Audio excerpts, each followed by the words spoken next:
শ্বশুর যে বিদেশে চিকিৎসার জন্য যাওয়ার আগের রাতে আমাকে ডেকে নিয়ে একটা ব্যাংক লকারের চাবি দিয়ে বললেন, এই লকারে যা আছে সব তোমার, কিন্তু শর্ত হলো আমি ফিরে এলে তুমি। এই গল্পটি সম্পূর্ণ শুনলে আপনাদের পানি অটোমেটিক বের হয়ে যাবে।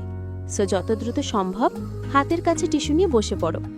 বিছানার চাদর যেন নষ্ট না হয় সেটা সম্পূর্ণ খেয়াল রাখার অনুরোধ জানিয়ে গল্পটি এখন শুরু করব। তার আগে সর্বশেষ অনুরোধ, দয়া করে এমন পানি বের করার গল্প নিয়মিত শুনতে আমাদের চ্যানেলটি সকলেই সাবস্ক্রাইব করুন। ধন্যবাদ। হ্যালো বন্ধুরা, আমার নাম মেহের নিগার সুলতানা। আমার বয়স ৩৯ বছর। আমার স্বামীর নাম তনভীর হোসেন, বয়স ৫২ বছর। আমাদের ২ সন্তান, তাহমিদ আর সামিহা। তাহমিদ ২১ বছর বয়সী, ইউনিভার্সিটিতে পড়ে। সামিহা ১৪ বছর বয়সী, স্কুলে যায়। শ্বশুরজির কিডনিতে সমস্যা ধরা পড়েছে।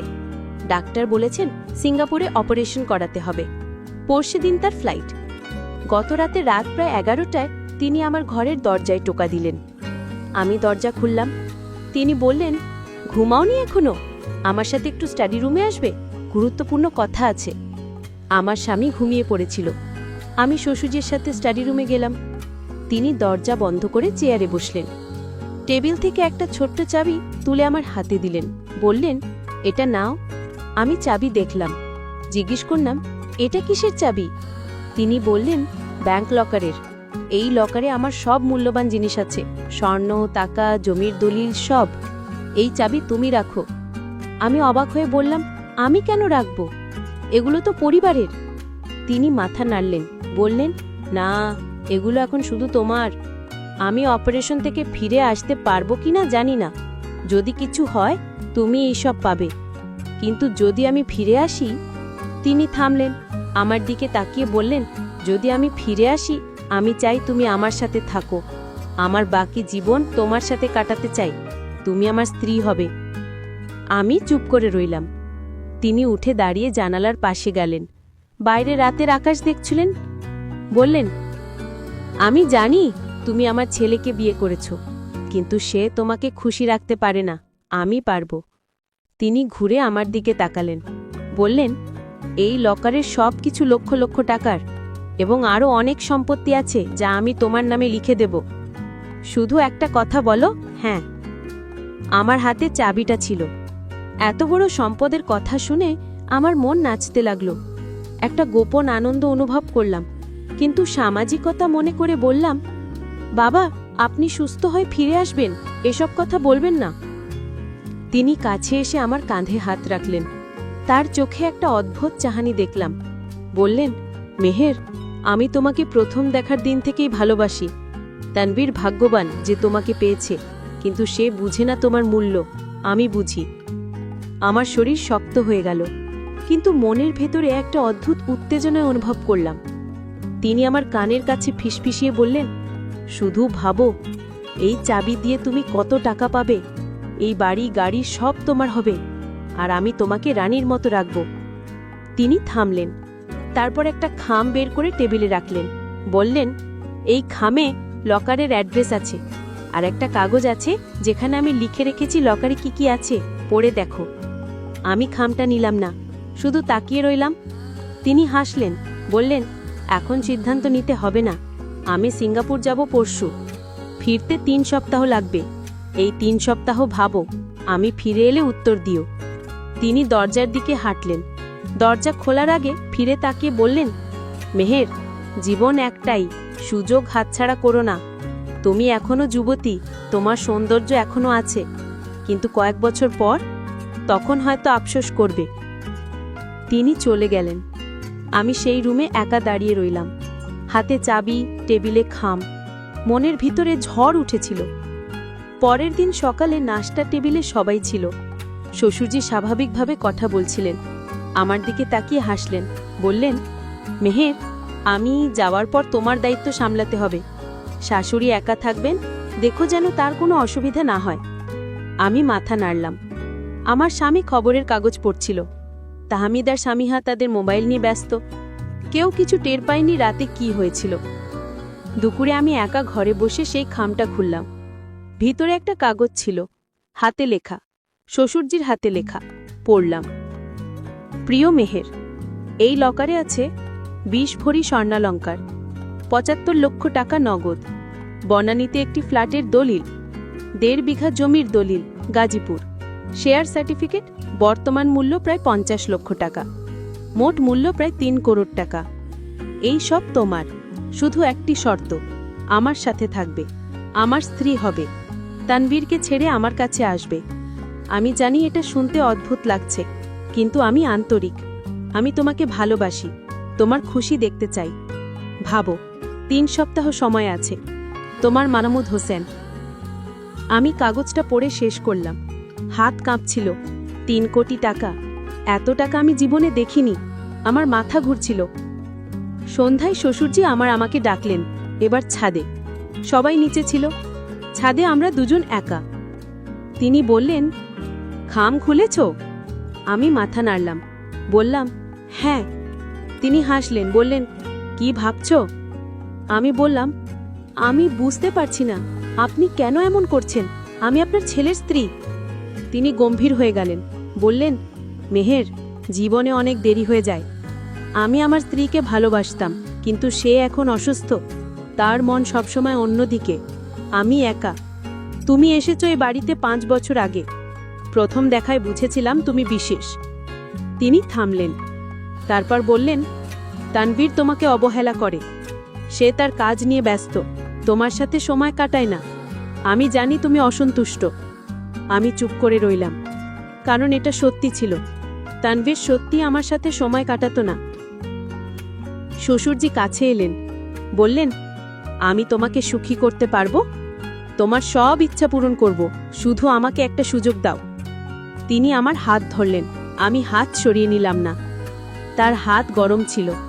তিনি বললেন, 3 সপ্তাহ পর আমি ফিরব, তখন হ্যাঁ বলবে তো? আমি কোনো উত্তর দিলাম না, শুধু নিচে তাকিয়ে রইলাম। তিনি হাসলেন, বললেন, তোমার চুপ থাকা মানে হ্যাঁ নয় তো? আমি তাড়াতাড়ি বললাম, না, আমি ভাবছি। তিনি বললেন, ঠিক আছে, ভাবো, কিন্তু মনে রেখো, সুযোগ একবারই আসে। পরের দিন সকালে শ্বশুরজি সিঙ্গাপুর চলে গেলেন। বিমানবন্দরে যাওয়ার সময় আমার দিকে তাকিয়ে চোখ টিপলেন। আমি বুঝলাম তিনি কি বোঝাতে চাইছেন। বাড়িতে ফিরে আমি সেই চাবি আর খাম লুকিয়ে রাখলাম। আমার ওয়ার্ড্রোবে একটা গোপন জায়গা আছে, সেখানে রাখলাম। রাতে ঘুমাতে পারলাম না, মনে শুধু সেই কথাই ঘুরছিল। 3 কোটি টাকা, ফ্ল্যাট, জমি, স্বর্ণ আমার হতে পারে, শুধু একটা শর্ত। কিন্তু সেই শর্ত আমার শ্বশুর, আমার স্বামীর বাবা। এটা তো। আমি উঠে জানালার পাশে গেলাম। বাইরে চাঁদ উঠেছে, রাস্তায় কুকুর ডাকছে। আমি নিজেকে জিজ্ঞেস করলাম, আমি কি করব? পরের দিন সকাল থেকে আমি একটা অদ্ভুত জীবন কাটাতে লাগলাম। দিনের বেলায় স্বাভাবিক কাজকর্ম করতাম, কিন্তু রাতে সেই চাবি বের করে তাকিয়ে থাকতাম। কখনো কখনো লকারের অ্যাড্রেস দেখতাম, ভাবতাম যদি একবার যাই, শুধু দেখে আসি। 3 দিন পর আমি সিদ্ধান্ত নিলাম। সকালে তাহমিদার সামিহা স্কুল কলেজ চলে গেল, তানভীর অফিসে গেল, শাশুড়ি তার রুমে বিশ্রাম নিচ্ছিলেন। আমি বেরোলাম। ব্যাংকটা ধানমন্ডিতে। আমি ট্যাক্সি করে গেলাম। ব্যাংকে ঢোকে রিসেপশনিস্টকে বললাম, আমি একটা লকার দেখতে চাই। রিসেপশনিস্ট জিজ্ঞেস করলো, লকার নাম্বার? আমি খাম থেকে কাগজ বের করে দেখলাম। বললাম, L381। সে একটা রেজিস্টার চেক করলো, বলল, আপনার নাম কি? আমি বললাম, মেহের নিগার সুলতানা। সে আবার রেজিস্টার দেখল, তারপর মাথা নাড়ল, বলল, এই লকারের মালিক মাহমুদ হোসেন। আপনি কে? আমি বললাম, আমি তার পুত্রবধূ, তিনি আমাকে চাবি দিয়েছেন। সে বলল, আপনার কাছে চাবি আছে? আমি চাবি দেখালাম। সে নিয়ে পরীক্ষা করল, তারপর বলল, ঠিক আছে, আসুন। আমি তার পিছু পিছু গেলাম। লিফটে উঠলাম, 4র্থ তলায় গেলাম। একটা বড় রুম, 4 পাশে ছোট ছোট লকার। সে একটা লকারের সামনে থামল, বলল, এটা। আমি চাবি ঢুকিয়ে ঘোরালাম, লকার খুলে গেল। ভেতরে একটা বক্স। সে বক্সটা বের করে একটা টেবিলে রাখল, বলল, আপনি দেখুন, আমি বাইরে থাকছি, ডাকলে আসব। সে চলে গেল। আমি একা বক্সের সামনে, হাত কাঁপছিল। আমি বক্স খুললাম। ভেতরে সত্যিই সব ছিল, স্বর্ণালঙ্কার, টাকার বান্ডি, কাগজপত্র, দলিল। আমি একটা একটা করে জিনিস বের করতে লাগলাম। হারসহ আংটি, কানের দুল সবই এত সুন্দর। আমি একটা হার হাতে তুলে আয়নায় দেখলাম, কল্পনা করলাম এটা আমার গলায়। তারপর টাকার বান্ডিল দেখলাম, 500 আর 1000 টাকার নোট, বান্ডিলে বান্ডিলে। আমি গুনলাম 75 লক্ষ টাকা। ঠিকই ছিল। দলিলগুলো দেখলাম, ফ্ল্যাটের দলিল, জমির দলিল, শেয়ার সার্টিফিকেট, সব আসল। আমি বসে পড়লাম, এত সম্পদ আমার হতে পারে? শুধু একটা কথা বলতে হবে, হ্যাঁ। কিন্তু সেই হ্যাঁ বলার পরে কি হবে? আমি কি সত্যি শ্বশুরজির স্ত্রী হব, তানভীরকে ছেড়ে, আমার সন্তানদের ছেড়ে? আমার চোখে জল এলো। আমি বুঝতে পারছিলাম না কি করব। হঠাৎ আমার ফোন বেজে উঠল, তানভীরের কল। আমি ধরলাম। সে বলল, তুমি কোথায়? আমি বললাম, বাজারে। সে বলল, ঠিক আছে, আজ রাতে আমি দেরি করব, একটা মিটিং আছে, তুমি খেয়ে ঘুমিয়ে পড়ো। ফোন কেটে গেল। আমি ফোন দেখলাম, তানভীর সব সময় এমনই, কাজ নিয়েই ব্যস্ত, আমার জন্য সময় নেই। আমি আবার সেই সম্পদগুলো দেখলাম। মনে মনে ভাবলাম, যদি এই সব আমার হয়, যদি আমি শ্বশুরজির সাথে থাকি, তাহলে তো আমি রানী হব, আমার যা ইচ্ছা করতে পারবো। কিন্তু তারপরই মনে পড়ল তাহমিদ আর সামিহার মুখ, আমার সন্তানদের। আমি কি তাদের ছেড়ে যেতে পারবো? আমি সব কিছু আবার বক্সে রাখলাম, লকার বন্ধ করলাম, বাইরে এলাম। রিসেপশনিস্টকে ধন্যবাদ দিয়ে ব্যাংক থেকে বের হলাম। রাস্তায় দাঁড়িয়ে ভাবলাম, এখন কি করব? হঠাৎ আমার মনে একটা পরিকল্পনা এলো, একটা বুদ্ধি। আমি হাসলাম, হ্যাঁ, এটাই করব। বাড়িতে ফিরে এসে শাশুড়ির রুমে গেলাম। তিনি জিজ্ঞেস করলেন, কোথায় গিয়েছিলে? আমি বললাম, বাজারে মা, একটু জিনিসপত্র কিনতে গিয়েছিলাম। তিনি মাথা নাড়লেন। আমি তার পাশে বসলাম। বললাম, মা, আপনি বাবার সাথে কত বছর আছেন? তিনি হাসলেন, বললেন, 30 বছর। কেন? আমি বললাম, আপনাদের সম্পর্ক কেমন? তিনি একটু ভাবলেন, তারপর বললেন, ভালো, তবে জীবনে অনেক উত্থান পতন এসেছে। তোমার শ্বশুর একসময় খুব কঠিন মানুষ ছিল, এখন অনেক নরম হয়েছে। আমি জিজ্ঞেস করলাম, তিনি কি কখনো অন্য কারোর প্রতি আকৃষ্ট হয়েছিলেন? শাশুড়ি অবাক হয়ে আমার দিকে তাকিয়ে বললেন, এই কেমন প্রশ্ন? আমি বললাম, না, মানে আমি শুধু জানতে চাইছিলাম। তিনি একটু থামলেন, তারপর বললেন, হ্যাঁ, একবার হয়েছিল, অনেক বছর আগে। সে তার অফিসের একটা মেয়েকে পছন্দ করত, কিন্তু আমি জানতে পেরে সব শেষ করে দিই। তারপর থেকে সে আমার প্রতি বিশ্বস্ত। আমি মনে মনে ভাবলাম, এই তথ্য কাজে লাগতে পারে। সেই রাতে তানভীর সত্যি দেরি করে এলো, রাত 10টা বাজে। আমি খাবার খাইয়ে দিলাম, তারপর জিজ্ঞেস করলাম, তুমি কি আমাকে ভালোবাসো? সে হাসলো, বলল, এই কেমন প্রশ্ন? অবশ্যই ভালোবাসি। আমি বললাম, তাহলে কেন আমার সাথে সময় কাটাও না? সে গম্ভীর হয়ে গেল, বলল, মেহের, আমি চেষ্টা করি, কিন্তু অফিসের প্রেশার অনেক। আমি আর কিছু বললাম না, শুধু ভাবলাম, শ্বশুরজি ঠিকই বলেছেন, তানভীর আমাকে অবহেলা করে। পরের সপ্তাহে শ্বশুরজির ফোন এলো সিঙ্গাপুর থেকে। তিনি শাশুড়ির সাথে কথা বললেন, তারপর আমাকে ফোন দিতে বললেন। আমি ফোন নিলাম। তিনি বললেন, মেহের, কেমন আছো? আমি বললাম, ভালো আছি বাবা, আপনি কেমন আছেন? তিনি বললেন, ভালো। অপারেশনের তারিখ ঠিক হয়েছে, আগামী সোমবার। আমি বললাম, আল্লাহ সব ঠিক করবেন। তিনি নিচু গলায় বললেন, ব্যাংকে গিয়েছিলে? আমি চমকে উঠলাম, কিভাবে জানলেন? আমি বললাম, হ্যাঁ। তিনি হাসলেন, বললেন, ভালো, সব দেখেছ তো? আমি বললাম, হ্যাঁ। তিনি বললেন, কি ভাবছো? আমি চুপ করে রইলাম। তিনি বললেন, ঠিক আছে, আমি বুঝতে পারছি, তুমি সময় নাও, আমি ফিরে এলে কথা হবে। ফোন কেটে গেল। আমি দাঁড়িয়ে রইলাম, মনে হচ্ছিল একটা ফাঁদে পা দিয়েছি। সেই রাতে আমি একটা স্বপ্ন দেখলাম। স্বপ্নে দেখলাম আমি শ্বশুরজির সাথে একটা বড় বাড়িতে থাকছি, সেই বনানীর ফ্ল্যাটে। আমার গলায় স্বর্ণের হার, হাতে আংটি, আমি রানীর মতো। কিন্তু হঠাৎ আমি তাহমিদ আর সামিহার কান্নার শব্দ শুনতে পেলাম। তারা আমাকে ডাকছে, মা, মা, তুমি কেন আমাদের ছেড়ে চলে গেলে? আমি ঘুম থেকে উঠে বসলাম। সারা শরীর ঘামে ভেজা। আমি বুঝলাম আমি কি করতে যাচ্ছি। পরের দিন সকালে আমি একটা সিদ্ধান্ত নিলাম। আমি শাশুড়ির কাছে গেলাম, বললাম, মা, আপনার সাথে একটা গুরুত্বপূর্ণ কথা আছে। তিনি বললেন, বলো। আমি গভীর শ্বাস নিলাম, তারপর বললাম, বাবা আমাকে একটা প্রস্তাব দিয়েছেন। শাশুড়ি অবাক হয়ে বললেন, কি প্রস্তাব? আমি সব খুলে বললাম, শ্বশুরজি কি বলেছেন, চাবি দিয়েছেন, লকারের কথা, সব। শাশুড়ির মুখ ফ্যাকাশে হয়ে গেল। তিনি চেয়ারে বসে পড়লেন, তারপর হঠাৎ হেসে ফেললেন, জোরে জোরে হাসতে লাগলেন। আমি অবাক হয়ে বললাম, মা, আপনি হাসছেন কেন? তিনি হাসি থামিয়ে বললেন, মেহের, তুমি জানো না, এই একই কাজ তোমার শ্বশুর আগেও করেছে। তোমার আগে তোমার ননদকেও একইভাবে প্রলোভন দিয়েছিল। আমি চমকে উঠলাম, কি? শাশুড়ি বললেন, হ্যাঁ, তোমার ননদ নাজিয়া, সে তানভীরের বোন। সে যখন বিয়ে করে এই বাড়িতে আসে তখন তোমার শ্বশুর তাকেও এই একই প্রস্তাব দিয়েছিল, একটা চাবি, একটা লকার, একই শর্ত। আমার মাথা ঘুরছিল। তারপর কি হয়েছিল? শাশুড়ি বললেন, নাজিয়া আমাকে সব বলেছিল। আমি তোমার শ্বশুরকে জিজ্ঞেস করলাম। তিনি হেসে বললেন, এটা একটা পরীক্ষা। তিনি দেখতে চান পুত্রবধূ কতটা বিশ্বস্ত।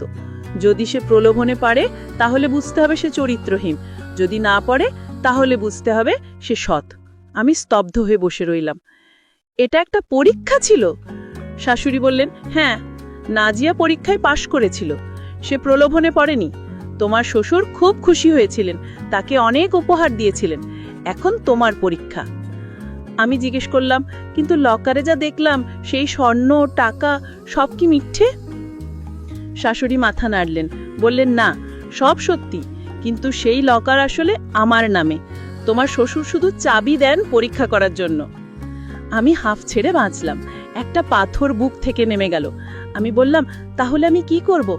শাশুড়ি হাসলেন, বললেন, তুমি যা ঠিক মনে করো, কিন্তু মনে রেখো, এটা একটা পরীক্ষা, তোমার চরিত্র যাচাই করা হচ্ছে। আমি উঠে দাঁড়ালাম, মনটা হালকা হয়ে গেল। আমি জানতাম এখন কি করতে হবে। কিন্তু পরের দিন আমার সব ধারণা ভুল প্রমাণিত হলো। সকালে ডাকবক্সে একটা চিঠি পেলাম। খাম খুলে দেখলাম ভেতরে একটা ছবি, শ্বশুরজির ছবি। কিন্তু তিনি একা নন, তার পাশে একজন তরুণী। তারা দুজনে হাসছেন। ছবির নিচে লেখা, সিঙ্গাপুর 2023। আমি অবাক হলাম, এটা কি? কে পাঠালো? চিঠির সাথে একটা নোট ছিল, হাতে লেখা, প্রিয় মেহের, তোমার শ্বশুর যা বলেছেন তা সত্যি নয়। এটা কোনো পরীক্ষা নয়। তিনি সত্যিই তোমাকে চান। এই ছবিতে যে মেয়ে দেখছো, সে তার আগের প্রেমিকা। তিনি এখনো তার সাথে যোগাযোগ রাখেন। তোমার শাশুড়ি যা বলেছেন তা মিথ্যে। তিনি তোমাকে ভুল পথে নিয়ে যাচ্ছেন। সাবধান থেকো। একজন শুভাকাঙ্ক্ষী। আমার মাথা ঘুরছিল, কোনটা সত্যি, শাশুড়ির কথা নাকি এই চিঠি? আমি ছবিটা ভালো করে দেখলাম। শ্বশুরজিকে চেনা যাচ্ছে, কিন্তু মেয়েটাকে? ছবি কি সত্যি নাকি ফটোশপ করা? আমি সিদ্ধান্ত নিলাম, আমি সত্য জানব, যেভাবেই হোক। সেই দিন বিকেলে আমি আবার ব্যাংকে গেলাম। এবার ম্যানেজারের সাথে দেখা করতে চাইলাম। ম্যানেজার একজন বয়স্ক ভদ্রলোক। আমি তাকে সব খুলে বললাম, লকারের কথা, শ্বশুরজির প্রস্তাবের কথা। তিনি শুনলেন, তারপর বললেন, L381 নাম্বার লকার? 1 মিনিট। তিনি কম্পিউটারে কিছু চেক করলেন, তারপর বললেন, এই লকার মিস্টার মাহমুদ হোসেনের নামে, তবে সেকেন্ড হোল্ডার আছে। আমি জিজ্ঞেস করলাম, সেকেন্ড হোল্ডার কে? তিনি বললেন, মিসেস রুবিনা আক্তার, আপনার শাশুড়ি। আমি হাফ ছেড়ে বাঁচলাম। তাহলে শাশুড়ি ঠিকই বলেছিলেন। কিন্তু ম্যানেজার আরও বললেন, তবে একটা মজার ব্যাপার আছে, এই লকার গত মাসে খোলা হয়েছিল। মিস্টার মাহমুদ একজন মহিলার সাথে এসেছিলেন। তারা লকার থেকে কিছু জিনিস নিয়ে গিয়েছিলেন। আমার হৃদস্পন্দন বেড়ে গেল। কোন মহিলা? ম্যানেজার বললেন, আমি জানি না, তবে সিসিটিভি ফুটেজ আছে, দেখবেন? আমি মাথা নাড়লাম, হ্যাঁ, দেখাবেন। তিনি আমাকে সিকিউরিটি রুমে নিয়ে গেলেন। একটা মনিটরে ফুটেজ চালালেন। আমি দেখলাম শ্বশুরজি, তার পাশে একজন তরুণী, সেই একই মেয়ে যাকে ছবিতে দেখেছিলাম। তারা লকার রুমে ঢুকলেন, অনেকক্ষণ ছিলেন, তারপর বের হলেন। মেয়েটার হাতে একটা ব্যাগ, ভারী মনে হচ্ছে। ম্যানেজার বললেন, এটা গত মাসের 25 তারিখের ফুটেজ। আমি তারিখ দেখলাম, সেটা ছিল শ্বশুরজি সিঙ্গাপুর যাওয়ার 10 দিন আগে। আমি ম্যানেজারকে ধন্যবাদ দিয়ে বাইরে এলাম, মনে অনেক প্রশ্ন। বাড়িতে ফিরে শাশুড়ির সাথে আবার কথা বললাম। জিজ্ঞেস করলাম, মা, বাবা কি গত মাসে ব্যাংকে গিয়েছিলেন? শাশুড়ি ভাবলেন, বললেন, হ্যাঁ মনে হয়। কেন? আমি বললাম, তিনি কি কাউকে নিয়ে গিয়েছিলেন? শাশুড়ি বললেন, আমি জানি না। কেন এসব প্রশ্ন? আমি ছবিটা দেখালাম। শাশুড়ি দেখে চুপ করে গেলেন। তারপর বললেন, এই মেয়েকে? আমি বললাম, আমিও জানি না, কিন্তু বাবা তাকে নিয়ে ব্যাংকে গিয়েছিলেন, সিসিটিভিতে দেখেছি। শাশুড়ি গম্ভীর হয়ে গেলেন, বললেন, আমাকে খোঁজ নিতে হবে। পরের দিন শাশুড়ি আমাকে ডাকলেন, বললেন, মেহের, আমি জানতে পেরেছি সেই মেয়ে তোমার শ্বশুরের অফিসের সেক্রেটারি, নাম সাবিলা। আমি জিজ্ঞেস করলাম, তাদের সম্পর্ক কি? শাশুড়ি বললেন, আমি নিশ্চিত নই, কিন্তু তোমার শ্বশুর তাকে প্রায়ই বাইরে নিয়ে যান, বলেন কাজের জন্য। আমি বললাম, তাহলে এটা কি সত্যি পরীক্ষা নাকি? শাশুড়ি হাত তুললেন, বললেন, আমি জানি না, তবে আমরা সত্য বের করব। সেই রাতে আমি শ্বশুরজিকে ফোন করলাম। তিনি ফোন ধরলেন। আমি বললাম, বাবা, আপনার সাথে জরুরি কথা আছে। তিনি বললেন, বলো। আমি বললাম, সাবিলাকে। ফোনের ওপরে নীরবতা। তারপর তিনি বললেন, কোথায় শুনলে এই নাম? আমি বললাম, আপনি তাকে ব্যাংকে নিয়ে গিয়েছিলেন, আমি ফুটেজ দেখেছি। তিনি দীর্ঘশ্বাস ফেললেন, বললেন, মেহের, তুমি অনেক কিছু জানো না। আমি বললাম, তাহলে বলুন, আমি জানতে চাই। তিনি বললেন, ঠিক আছে, সিঙ্গাপুর থেকে ফিরে সব বলবো, এখন নয়। ফোন কেটে গেল। পরের 2 সপ্তাহ অস্থির কাটল। আমি ঠিকমতো খেতে পারতাম না, ঘুমাতে পারতাম না। মনে শুধু প্রশ্ন, কি সত্য? শ্বশুরজি কি চান? অবশেষে শ্বশুরজি ফিরে এলেন। অপারেশন সফল হয়েছে, তিনি সুস্থ। বিমানবন্দর থেকে ফিরেই তিনি আমাকে ডাকলেন, বললেন, স্টাডি রুমে এসো, একা। আমি গেলাম। তিনি দরজা বন্ধ করলেন, চেয়ারে বসলেন। তারপর বললেন, মেহের, তুমি সত্য জানতে চাও? আমি মাথা নাড়লাম। তিনি বললেন, ঠিক আছে, আমি তোমাকে সব বলবো, কিন্তু শর্ত আছে, তুমি কাউকে বলবে না। আমি বললাম, ঠিক আছে। তিনি দীর্ঘশ্বাস ফেললেন, তারপর বলা শুরু করলেন, মেহের, যা তুমি ভাবছো তা নয়।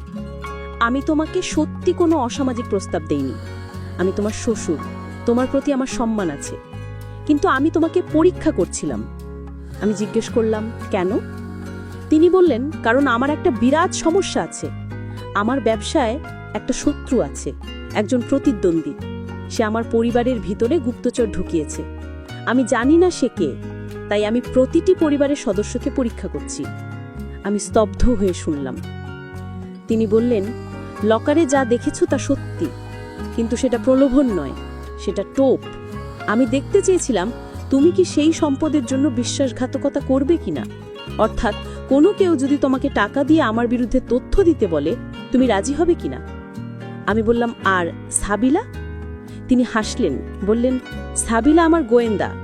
আমি তাকে নিয়োগ করেছি খুঁজে বের করতে কে গুপ্তচর। সে আমার সাথে ব্যাংকে গিয়েছিল, কারণ আমি তাকে লকারের সব তথ্য দেখাচ্ছিলাম। আমি জিজ্ঞেস করলাম, তাহলে আমার শাশুড়ি যা বলেছিলেন? তিনি বললেন, তোমার শাশুড়ি সত্য জানে না। আমি তাকে বলিনি, কারণ আমি নিশ্চিত নই তিনিও সন্দেহ মুক্ত কিনা। আমার মাথা ঘুরছিল, এত জটিল। তিনি বললেন, মেহের, তুমি পরীক্ষায় পাশ করেছো, তুমি প্রলোভনে পড়নি, তুমি সৎ, তুমি তোমার শাশুড়িকে সব বলেছ, এটা প্রমাণ করে তুমি বিশ্বস্ত। তিনি উঠে দাঁড়ালেন, আমার কাঁধে হাত রাখলেন, বললেন, এখন আমার একটা অনুরোধ, তুমি কি আমাকে সাহায্য করবে সেই গুপ্তচর খুঁজে বের করতে? আমি জিজ্ঞেস করলাম, কিভাবে? তিনি বললেন, তুমি পরিবারের সবার সাথে কথা বলো, তাদের কাজকর্ম লক্ষ্য করো, কেউ অস্বাভাবিক কিছু করলে আমাকে জানাবে। আমি ভাবলাম, তারপর বললাম, ঠিক আছে, আমি করব। তিনি হাসলেন, বললেন, ধন্যবাদ মেহের, তুমি আমার বিশ্বস্ত। সেই রাত থেকে আমি একটা গোয়েন্দায় পরিণত হলাম। আমি পরিবারের সবাইকে লক্ষ্য করতে লাগলাম। তানভীর, সে প্রতিদিন অফিসে যায়, সন্ধে পেরে, স্বাভাবিক। তাহমিদ, সে কলেজে যায়, বন্ধুদের সাথে সময় কাটায়, স্বাভাবিক। সামিহা, সে স্কুলে যায়, পড়াশোনা করে, স্বাভাবিক। শাশুড়ি, তিনি বাড়িতে থাকেন, টিভি দেখেন, কখনো কখনো বাজারে যান, স্বাভাবিক। কিন্তু একদিন আমি একটা অদ্ভুত জিনিস লক্ষ্য করলাম। শাশুড়ি রাতে যখন সবাই ঘুমাতে যায়, তখন তার রুম থেকে বের হয়ে স্টাডি রুমে যান, সেখানে কম্পিউটার চালু করেন, কিছু টাইপ করেন, তারপর ফিরে যান। আমি কৌতূহলী হলাম। পরের রাতে আমি লুকিয়ে দেখলাম শাশুড়ি স্টাডি রুমে গেলেন। আমি আস্তে আস্তে কাছে গেলাম, দরজায় ফাঁক দিয়ে দেখলাম শাশুড়ি কম্পিউটারে ইমেল লিখছেন। আমি পড়ার চেষ্টা করলাম, দেখলাম, মাহমুদ আগামীকাল ব্যাংকে যাবে, তোমরা প্রস্তুত থেকো। আমার হৃদস্পন্দন বেড়ে গেল। শাশুড়ি, তিনিই গুপ্তচর।